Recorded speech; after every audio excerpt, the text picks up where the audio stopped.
Hey, everybody. Welcome to Inside the 90. This is the podcast of where we dig into conversations of what it's like to live inside a 90-day world. And this is a podcast that's been in the making for several months, and super excited to have Aron North, the CMO of Mint Mobile, and Mike Abercrombie, self-defined lowercase OG, as an EOS implementer who's been in the business for quite a while. And just kind of setting the stage of how we led here, I posted an EOS event that I was a part of on LinkedIn in Greenville, South Carolina, and was not connected to Aron, and somehow it landed in his LinkedIn world. And he just said, "We run on EOS, period. It works, period." And I messaged Aron and said, "Hey, let's have a conversation about that." And it was awesome. So really excited to dig into this conversation today. But my opening line is, how did you two meet? Mike, do you want to take that? I can take it. I knew David Glickman, who's the visionary for Mint Mobile, and of course Aron knows him. And I got called in as it was Tyler, if you remember back in the day. Tyler was sort of the operating person for what was then Ultra. I think this predates Mint, if I'm right, Aron. And he was transitioning out, and he had this idea that I just would love to leave the team with a framework. And he said, "Would you come show them EOS?" And I did, and they said, "This looks good. Let's go for it." And that's where we started. And Aron, you mentioned the session in Long Beach. That was Focus Day. So that would have been where we met. So you were on the whole journey from the get-go. Yeah, and what was interesting about that time is I was actually recruited to the company. I was at Taco Bell, the head of advertising and communications at Taco Bell. And I was recruited out to help the company transition from founder and owner-led to sort of like professional management. Tyler was the president, David the CEO and founder of the company. And it was just that. Like, we needed a framework that moved us from the founders who had the loudest voices in the organization, driving where we were headed, into a structural framework that allowed the management team to come in and run the company with the founders still involved in a significant way. David and Rizwan and some of the others were still critical to sort of like our pathway, but this gave us as management, exactly what Mike said, an operating framework to run the company going forward. And so EOS was introduced about the same time that you joined the organization? Yeah, I would say probably within 6 months to a year after I'd gotten there. Okay. So I got a chance to see it run the old way and a chance to implement the new way. And what was the beginning of that process like? You talked about the focus day. What was that? What do you recall from that day? I remember a lot from that day. That was a very involved day. I think it was actually a 2-day session. And looking back, we had some immediate growing pains. I think you're supposed to bring 6 to 10 people to that session. And I think we had like 25 or 30 because, It was a company where everybody's voice was included, and we wanted to make sure we had a representation from the company and people were bought in. And we ended up having just a huge group sort of co-author the beginning of EOS. But the thing that I remember the most, and I can't remember in the session where it came in, but it had the most impact on me, was core values. And what we did was we talked about, it was really difficult because we have things on the wall in the building. Things like titles are for business cards. That's not who we are. That's not really a core value per se, but they were these sort of components and mantras that were in the company. And I remember vividly us saying, who are the employees we would like to model this company off of? And can we sort of like pick who are the people who are the best of the best, not only from the ability to get work done, but also people you want to be around. I mean, I used to say this, or we used to say this at Taco Bell, you don't want to work with people you can't have a drink with, and life's too short. I think we changed that at Ultra and Mint, like life's too short to work with people you don't enjoy. So for us, picking those 5 or 6 employees who we thought were the best of the best, and then really peeling back the onion and figuring out what was it about them and what was the human truth? What were the things that they had brought to the organization? And how can we sort of like bring that into the core of the core values? And then how do you build the organizational core values around that? So I remember them as if it was yesterday. It's ownership, where everybody is an owner of the company, or at the time was an owner of the company.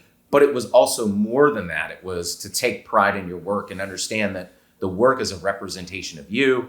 Action biased, because we were a hyper growth company. It was okay to move first. You didn't need to measure 3, 4, 5, 6 times and then make a move. You could, use action bias as a way to get things done. Like, I want to act with urgency. I want to be proactive. But my decisions are educated. It's not a lot of randomness. Embrace the adventure, which is one that when you go into hypergrowth, so we went from $100 million company to $1 billion+ company in my tenure, which was 8 years. And you have to do things different. And that became something that human resources would talk about a lot, which was, if you get hired today, the company you get hired with will be very different in 6 months, because we are scaling, and we're not only scaling revenue, we're scaling the company inside.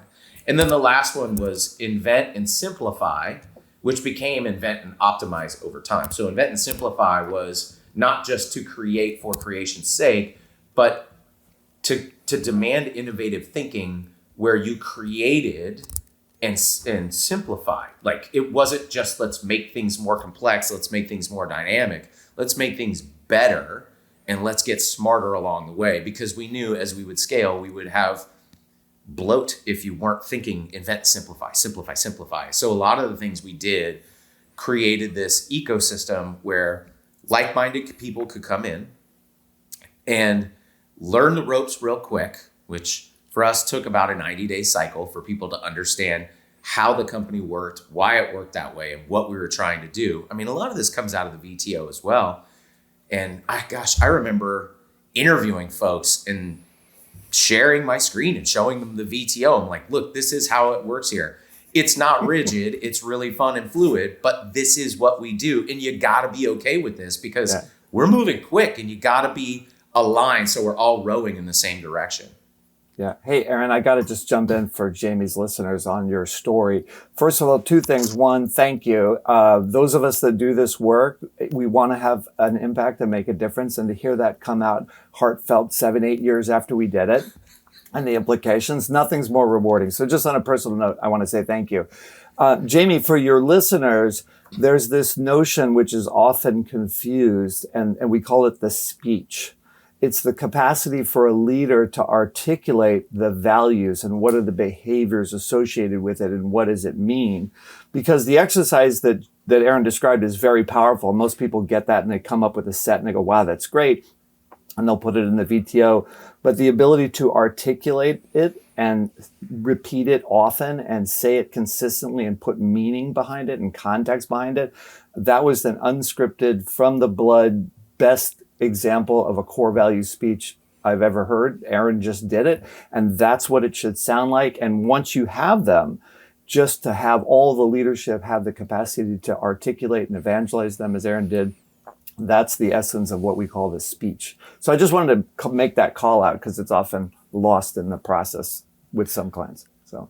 Well, and that the way you started too, like 25 people, like that could, potentially be intimidating. Not everybody knows what's going to happen here, but using that as one of the first exercises, and everybody talking about, not just what good looks like, but who do we celebrate for the things and the way that they're going about the things, and not, I assume, not building that on consensus, but more like, all right, it's a collaborative thing, and we all agree that this is what that becomes. And then to 10 years later now, to be able to talk about those 4 core values off the top of your head just means they were ingrained. It's awesome. Yeah, and I think that's really a key point. It wasn't consensus. Like, these were not things where people were bending to agree.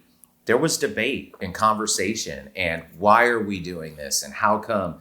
And it's really interesting, because I think the first one being ownership, where everybody was sort of like a stock option holder and had a piece of the company. People really embraced this idea that, like, this is my company and this is the company I want to work for. And there are tons of people who were with the company from the start, or that sort of like immediate scaling phase, and stayed through all the way to the end. And the transactions are still here. because it's such a great place to work. And I think this is what really grounded us in that. Mm. And what was that? So you've got a new team, you've got a new framework. It hasn't been rolled out before. As you went from those 25 people to rolling that out into the organization, was there any resistance? Was there fear of this being an over bureaucratic approach and framework? Yeah, to know David Glickman and to know Tyler's to know that they don't want bureaucracy. So I don't think that was ever the fear. Like David is a serial entrepreneur, incredibly successful in all of his ventures. So he hates this sort of like process for process sake, but we were all bought in. And I think when we rolled it out, nobody was really objecting to the idea of EOS. It was components of EOS that gave people anxiety. So in my group, my role and scope changed dramatically over the 8 years as Mint grew. And at one point, I was the commercial owner, that was the person in charge of the business for both the Ultra brand and the Mint brand. Mint ended up getting so big, I asked to just focus on Mint. But the reason I bring this up is that when we were growing the company and you talk about bureaucracy, people were getting afraid of like rocks, for example. So when it came to rocks, the marketing team, for Mint explicitly, the marketing team, because it's a direct-to-consumer brand, was accountable for sales growth. So revenue, top line, and retention, bottom line. So reoccurring revenue stream, a subscription business. A lot of our rocks were based on that. Now, as a group in marketing, that gets very intimidating, right? So people were pretty resistant to rocks because they felt like, if I don't hit my rocks, will my bonus be impacted? So we had a very clear rule within my group that rock completion was not an indicator of annual performance. And I used to get very stressed out. Mike will attest to this because when you're growing at over 100% a year, right? And you're compounding that time over time, when you get into these 90-day rocks and breakdown, I had corporate rock 1 for 8 years, which was to insert the sales goal for the next 90 days. And it was typically massive. And I would tell Mike, I don't know how we're going to do this. I'm feeling like ill and sick to my stomach because this is huge. And then we would always say, Mike was great. Mike would give me coaching on doing a rock breakdown. Aron, you don't have to get these done in a week.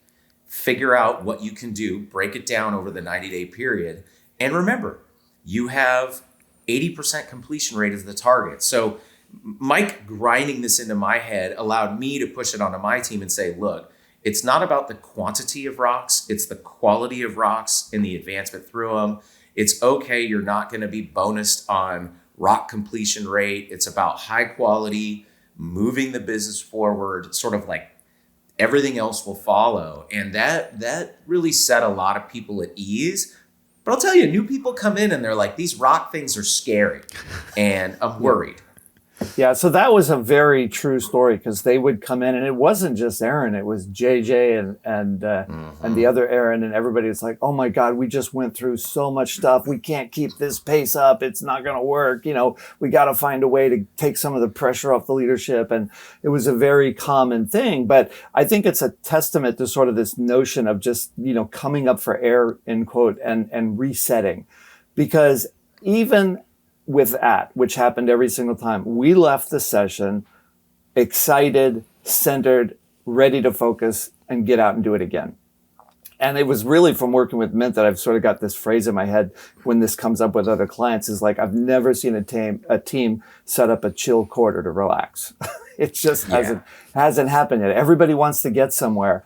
But that just like the therapy of taking that day and processing what just happened and now what has to happen and kind of getting recentered and getting your head clear is really all we were doing. And they went out with the same level of ambition every single quarter. They came in, oh my gosh, the pace is crazy every single quarter, and it kept working. As I think about it too, Mike, you talked about David as the visionary. I think one of the things that David was best at was clearing the roadblocks and letting you know that he would support you, right? Like, if you have a lofty goal to hit some incredible number for the quarter and it seems impossible. But then the CEO of the company is like, we're going to enable this. What do you need? And then the ability, since you had the CEO, the person who was running Mint, everybody, the entire leadership team aligned behind that, it was like, well, we need to hire 10 new people in this growth area for the business. It's like, well, go hire them. There's no roadblock. There's no, you need 6 steps to go hire this one FTE, and you have to do this and you have to do that. It was just like, go get it and get it done. So I think that helped enable it as well. But it never failed. Every quarter, we were always going, there's just no way. So set lofty goals. And then if you achieve 80%, we used to say at Taco Bell, you shoot for the stars. And if you land on the moon, you're still in space. Do you remember the early stage VTO and, what was some of that 10-year target, 3-year picture? Oh. What did some of that look like in the beginning? I remember us writing it. Oh, yeah. I totally remember writing it. And one of my favorite moments was the setting of the 10-year target. And I remember 2 distinct ones, and I'll throw it over to you, Aron. Just when we said it, and then when we realized, oh shit, we're actually going to hit it. This is reality now. We had a lofty goal of becoming the $1 billion challenger.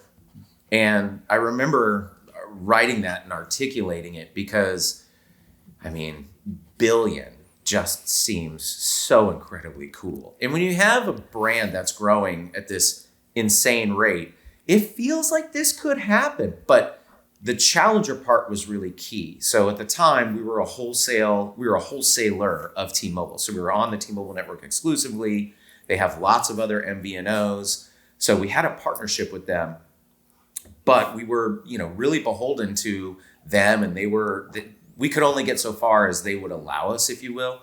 And maybe that's not the exact right way of saying it, but like when you have an exclusive wholesale agreement, you need some, push from your partner, and you need this and that. So we wanted to always keep this like challenger status in our minds, where we want to be the antagonist against Verizon and AT&T, but we also wanted to fill this gap we saw in the marketplace in the direct-to-consumer business. There was no direct-to-consumer wireless brand when we started Mint. It seemed like a really neat idea to me that, like, the thing I used to say around the office is, do you think there will be more digital transactions or less digital transactions next year? And 8 years ago, that was kind of crazy to say. Like, everybody, it was obvious, more digital. But when there was nobody in the ecosystem, we had to adopt this challenger mindset, and it's rooted in what we do. We wanted to be sort of like, if everybody's over here, we'll be over here doing something completely different, but then adding scale to be the $1 billion challenger. And I think that idea really invigorated everyone, which is like, ooh, we want to create a $1 billion company and challenge this market, this market and this industry.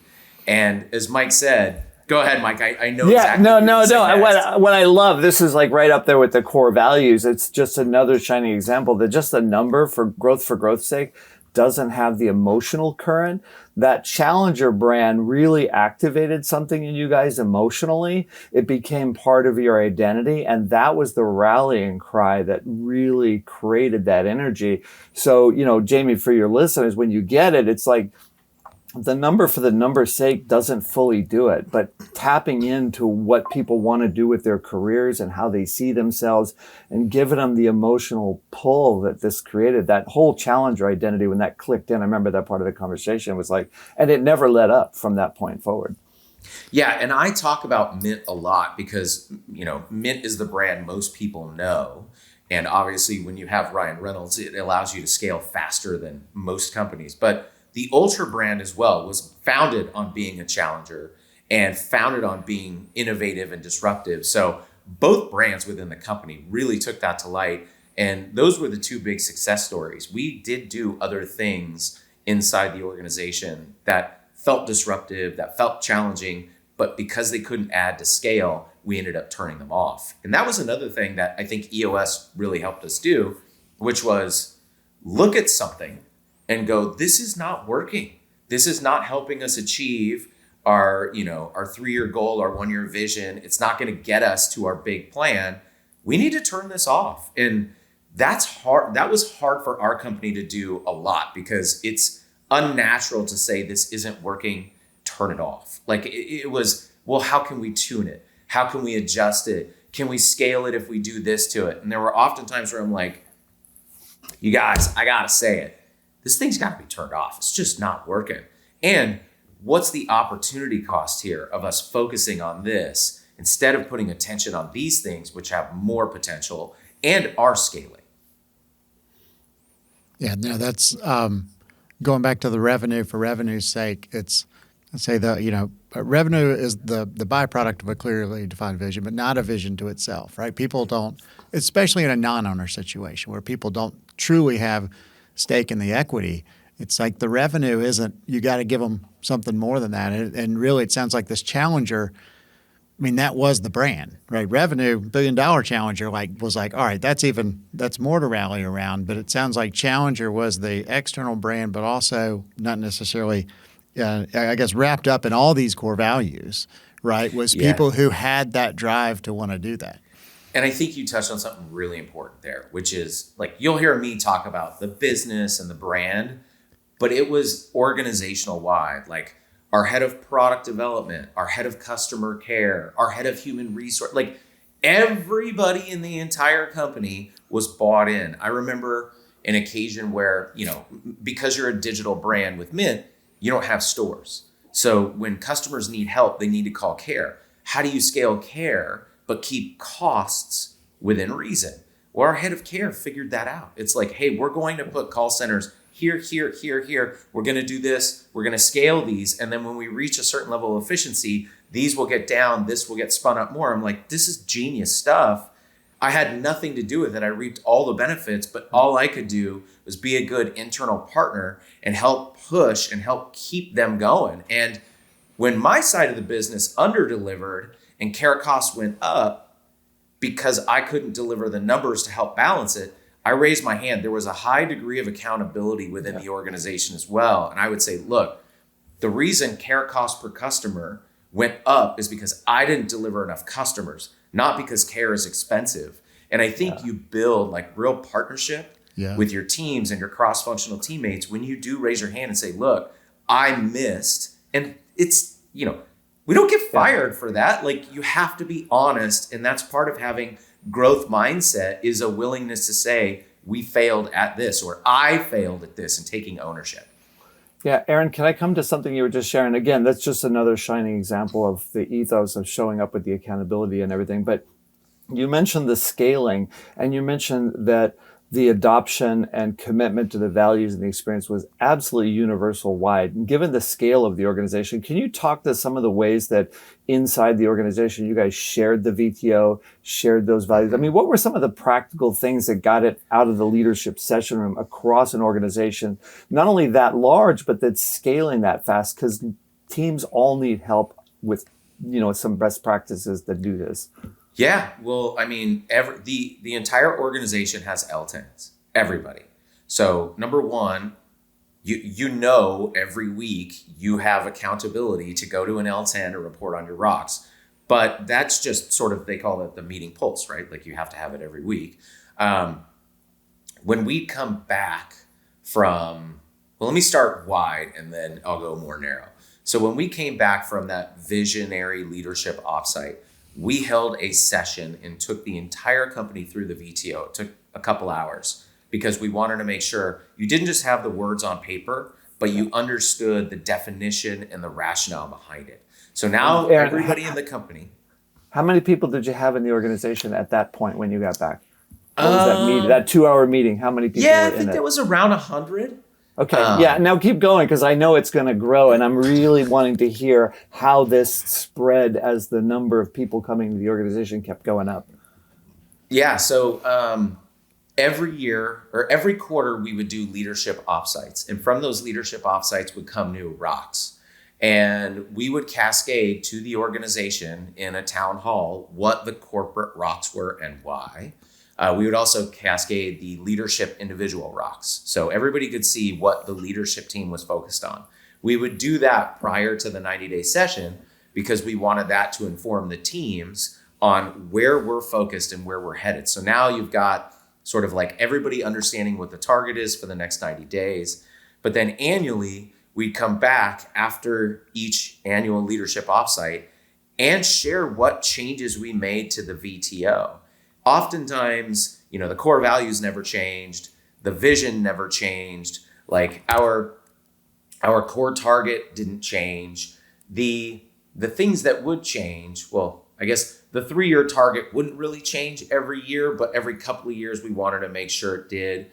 But like our niche never changed. So but we would go through them, and we would just go through them at a faster scale because we were adding, I joined in 2016, but by 2020, we were adding 100+ people a year because we're now an organization that's about 600 people large, and everybody still knows the VTO. I mean, we just updated it, I guess it would be last month, to a new version where we're now, we want to be, I want to say it right. We want to be, I can't remember. I'm going to do it a disservice, but we changed it from being the $1 billion challenger to being sort of like this growing challenger and the most desired division inside of T-Mobile, because now we are part of the T-Mobile family, and we want to keep that aggressive, disruptive challenger nature within the company. But we also want to make sure everybody understands we're part of this larger ecosystem, and we want to help the larger ecosystem continue to grow. So we want to be a destination division is how we talk about it within this entity. Aron, you previewed something that I was actually curious about because you guys graduated from needing my help a few years ago. And it's, again, thank you, heartwarming just to hear how much it has kept going in the absolute pure direction. But I was curious, once you were acquired by a larger entity, have they left EOS largely untouched and you guys used the discipline, or was there some changes imposed as from the larger company? No, that was really key for us in the acquisition, is that we get to stay, like what makes us special. They don't want to, they said this to us. The management team at T-Mobile said this. What makes you guys special is the things we don't want to touch. We don't want to mess with. We want to help and become a catalyst for more growth. So if this is the operating system that works for you, keep doing it. We still have our office in Costa Mesa, which is where our headquarters is, but we're a dispersed work company, right? So everybody works from home. I am right now in my little office. I go into the office once or twice a week just to like check in, and I like it and I live close. But we're a distributed workforce, and we've got people all over the US. T-Mobile is not. T-Mobile is a retail-based company. So they have their corporate headquarters in Bellevue, and they're back in the office. They allow us to keep this. So that's just one example, but they're very much like, what's working for you, we want you to keep. Now, our own management team has recently started, going under the hood of EOS again. And we've always had sort of like our own little special sauce or a little bit of our own flavor to it. And we are certainly tinkering with it because we want to make sure, now that we're at this size and scale of 600 plus employees, $1 billion challenger achieved, how do we make sure we're set up to continue scaling and growing? So yeah, we're continuing to noodle with it, but L10s are still really key. The vision is still really key. So we may noodle with a couple of things, because sometimes now, like, I was a stickler for no two people can have the same rocks, but now our initiatives are so big, you need groups working on them. And you have to have maybe not people with the same rocks, but like a bigger rock gets broken down amongst several people. And we have to have sort of this, like, I don't want to call it sand, but like you have to break the pieces down to ladder up into the bigger idea. Otherwise, you'll never get it accomplished. It's great to hear that that's continuing and they gave you the freedom to do that. That's fantastic. Yeah, they've been fantastic. Like they've been nothing but wanting to enable our success and help scale our success. So what does it look like now? I assume there's a new employee starting next week, right? So from the day that someone's joining Mint today, where is EOS introduced? Like, what does that look like from an onboarding perspective?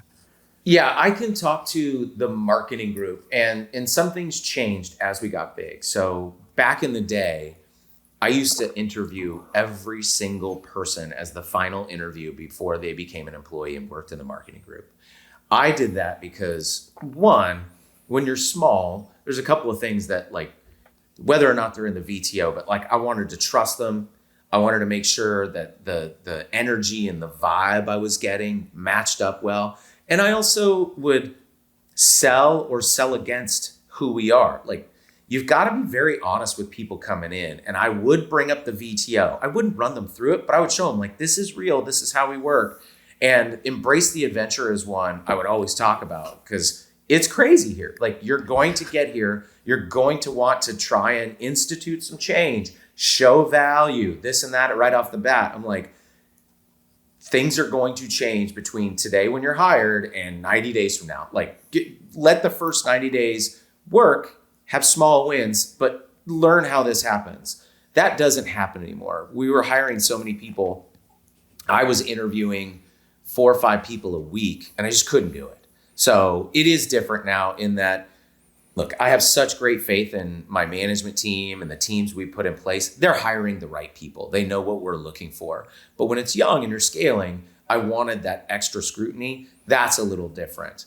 But for the most part, a lot of these things haven't changed because we like who we work with. We like hiring these types of people. You can get a pretty quick sense in an interview if the person's going to fit in.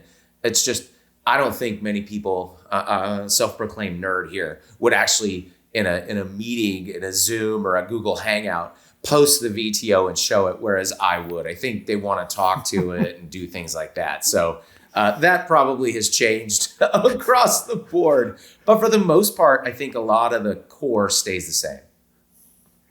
And so in this journey now, 100 employees up to how many total employees today? Well over 600. I would let's say like 615, 620.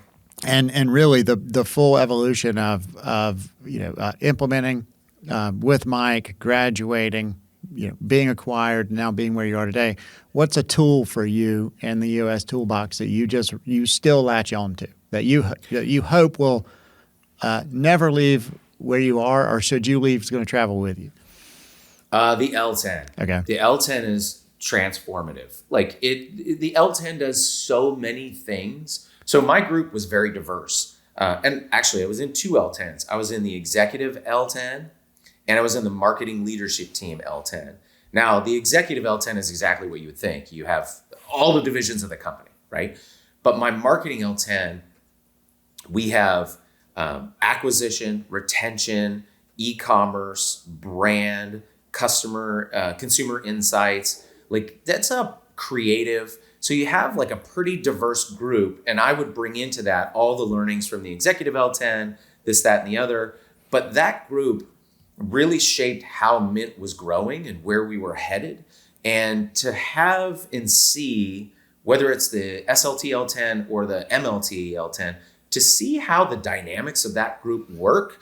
And we were all, I think this is so key to how we were successful, but we had people who would challenge and not be afraid to question, I don't want to say authority because we were a team, but like challenge the going notion. Or, hey, I've heard things about this. Is this happening? Yes, it's happening. Well, there's no feedback loop. Like there's a missed link in the chain here. We got to fix that. It's like, oh, me as the CMO and the commercial owner, I'm like, I have to fix that. That's a mistake or a miss on my part.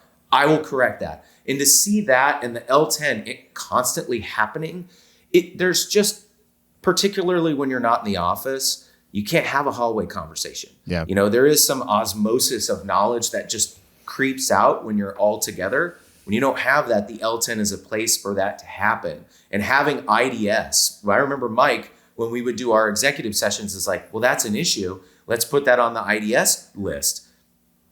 That changes the way you think. You don't think of these things as issues. And as Mike will attest, we use Google Docs to mark and track our L10 worksheet. We have saved and just hidden all the issues on the IDS list. There have been thousands. We're like on row 3,000 or 4,000. Like that just shows you we're a company that doesn't hide from the issues. And we will do that. We will talk about the issue, have the discussion. But the fact that there's a solution and you're solution oriented and you have like, okay, well, that's an action item for you, or is that a to-do? Is it going to get done this week or is it going to take longer? And we hold people accountable to that. To me, I know I just talked a lot of EOS jargon, but that's all rooted to me in the L10, which is why it's so important, because you have top-down, left-right accountability, and you're really making sure the organization understands what's going on at every level. No, yeah, it's so true. Go ahead, Mike. No, I was going to say that was great. And I remember that moment you guys showed me that you were keeping all the issues. And I remember it was like, I wanted to say 1,134 is the number that was burned into my head. So the fact that that's over 3,000 now tells me it's accelerating, but that's just amazing. Absolutely amazing. One of the things as you were talking about the L10, Aaron, we started the EOS journey pre-COVID and we met in person and then we had to go virtual. And you guys have locked into and still are a remote workforce. And a lot of teams struggle with that, and I'm just curious in this day and age where people are trying to decide what's the right way for their organizations to be in person or remote. How has the EOS framework supported this setup that you have? Is there an interplay there that is worth talking about? Yeah, I think I may have touched on it already, but that weekly cadence is really important. But for us, it's more than that. So we do what we always do offsites within the teams where the functional teams can get together and work through problems.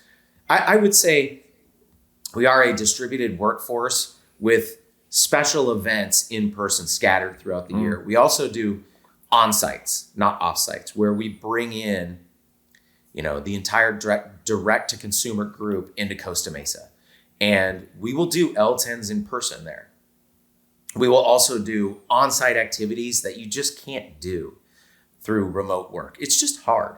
Like you could have connection issues. Like there's just also something in my mind, particularly in marketing, when you're trying to do brainstorms or solve complex problems where you need interplay, like actual human interaction and conversations back and forth where where you can talk over each other and you can get emotion out of it. Like that's sort of part of what makes us special. I would say we're 80% distributed workforce, 20% let's get in the office or let's get to an offsite where we can tackle big, hairy, hard issues that you just can't solve over the phone. So, that's how we started with EOS. Yeah. We rented some sort of venue. I can't even remember, but we rented a venue and we were there working on site together, even though we had the office. Exiting the office and going into a place where it's time to put your head down and really put your nose to the grindstone is important. It's also really great to have those in-house when you can bring in all the teams. And we end up doing all of our quarterly rock sessions. Rock writing is typically done in person. More so than not, we like to do those in person because there's so much interplay. And if I have a rock many, many years back that was like, we're going to launch family plans for Mint Mobile. Well, that has a huge operational impact. So JJ, my ops partner, would need to hear that. Well, JJ also has the care group inside. Well, the care needs to know we're going to be calling with multiple lines. Like you got to set up infrastructure stuff for that. And sure, it would also impact Ultra, right? Like, hey, Mint has this really big, heavy build because we are sort of like an software engineering company inside. We don't produce hardware gizmos. We really produce software and solutions. So how does that impact Ultra? And what can Ultra do now that Mint's going to suck a lot of the company resources away? So having those teams in and everybody understanding it. I think you need that in person, where that way you can negotiate, you can have very frank conversations, and it just works better in person. Yeah, just to tie it back to your original speech with the core values and the culture and your interviewing, you guys really liked to be together. You looked forward to that time. And it was very evident watching you guys as a team work together, the appreciation for one another, the happiness to be together. And that energy sort of infected the focus and the work. And you guys were really poster child for work hard, play hard. Because I remember we would do a session and you guys would be like, hold on, we need a dip in the pool, because we would be at a house. And I'm like, this isn't going to go well. How am I going to get them out of the pool? We're not going to start on time. But lo and behold, you guys would take a dip, you would have fun together, and you really enjoyed that time. You'd let some steam off, have a laugh, and at exactly the agreed upon time, you were all sitting at the table, ready to go. I mean, there was never a hesitation there. But that's part of that whole alignment around culture. Because you were talking about that, I had to bring that up. So no, and I think, you got to tip your hat to David, because Glickman, he made those offsites so insane. So we did something very different. This is something I will take with me. That's maybe not necessarily EOS exclusively, but a leadership offsite where when I was at Taco Bell and we would do these big so Taco Bell it's Taco Bell, KFC, Pizza Hut, 3 companies together. And when there was a big marketing summit, we'd all fly into Plano, Texas. Everybody would be in hotel rooms and you'd meet in these meeting auditoriums. It's a big company. Us being a lot smaller, David was like, no, part of what makes this special is that we're all together. So he would rent these mansions. And I remember doing them in Mexico, in Punta de Mita, and we're in a estate where everybody's got their own little private space, but you're on this beautiful house overlooking the ocean, this, that, and the other. And Mike, I'm going to use it in an EOS term. We would take clarity breaks and go unwind. Like, oh my gosh, there's whales breaching out over the ocean. We would all stop and watch the whales breach. Rizwan, who is our co-founder and chief strategy officer, would fire up his drone and send his drone out over the ocean, and we'd look at it on his screen. And we were like, this is insane. Can you believe we're watching whales jump? Okay, that was 15, 20 minutes. The drone comes back, we put it away, and then it's like, okay. And now with your brain having relaxed, reset, and now you'd lock in, let's go back and tackle this next part of the offsite. And you would work for the next 2 hours. And then somebody would be hungry and it's like, well, we need guacamole. So we'd have guac and chips and this and that. And then in a 20, 30 minute break and reset and refocus. Yeah, but you guys worked your ass off during those things and you were hyper focused and the decompression time, not just for the fun, but you would have a lot of conversations outside the structure. Yeah. It was just a really nice balance. But I think tying that up with just the satisfaction and the pride that you guys had in each other to be together just enabled a camaraderie and a focus that was really just heartwarming to watch. And obviously has paid dividends. Yeah, we do. Everybody loved working with each other. And that's not to say there wasn't productive conflict, because that existed from day zero. That's part of who I am as a person as well. Is we gotta get through this. We gotta talk through this. You can't let this fester and it becomes an issue that doesn't get resolved. So we work through tough stuff, and that is sort of the trick. Is if you're all together and you're all at this place and you're all staying there, you end up working over breakfast, lunch, dinner, drinks. It just ends up happening that the workday goes from 8 hours to 16 hours just by virtue of you're all together. And how can you not talk about this thing? How can you not continue the conversation? So that to me is another thing I will take with me wherever I go, because it really helped us lock in particularly early. And as we were going through the sale to, lock in on the transaction, because it's not like the transaction happened overnight. We worked on prepping the company for sale. We were technically acquired, but then we had to wait for government approval, and that took 15 months. So it was a 2.5, 3-year process, start to end, and you got to stay focused, stay locked in over a long period of time. And these offsites really helped us work through not only management issues issues only management knew about, but also how to keep the company humming along. So it was really healthy stuff. Well, this has been far more than an EOS podcast. This has been really cool. This is hyper growth, scaling, management, entrepreneurship, having fun, all that in an awesome conversation. So, but I do have one question I'm going to have to ask, which is, which L10 is Ryan Reynolds in? So Ryan does not attend L10s, but David was quick after we implemented EOS. So we implemented EOS. We brought Ryan on at the end of 2019, like fully on board in 2020. David asked that we give Ryan rocks, and I helped craft those rocks. And he only had a couple, but they were really about if you think about rock, what's the most important things you can do to drive the business in the next 90 days? If you have a celebrity owner, that's a pretty big piece of what you're doing.